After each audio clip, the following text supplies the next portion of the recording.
How to remove a third-party domain in Shopify. Hello guys and welcome to this new tutorial. In today's video, I'm going to show you how simple and easy it is to remove a third-party domain, which is going to be a domain that is exterior than your Shopify or usual Shopify domain or subdomain from your store. So we're going to head over shopify.com, sign in for the account that we have the external domain on, and we're going to have the settings opened. Click on settings, and from here we're going to focus on the left side of the screen.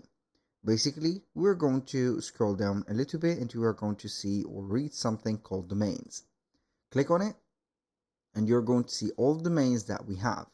Basically, we're going to see that we have 3 domains. So we have this one, which is going to be the subdomain from Shopify.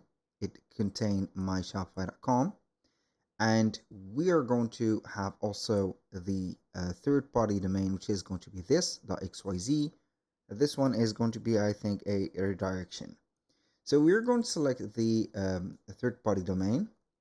We're going to have it right there.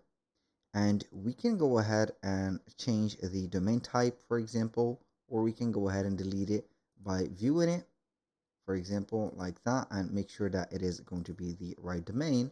And then we're going to basically here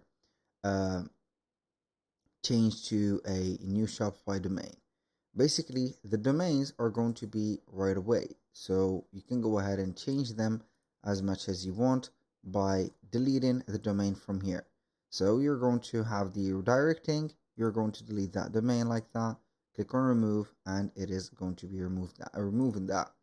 Also for this one, you can go ahead and remove it from your third-party registrar or the host.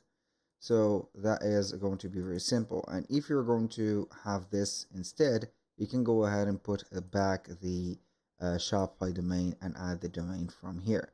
And you're going to delete it from the scratch.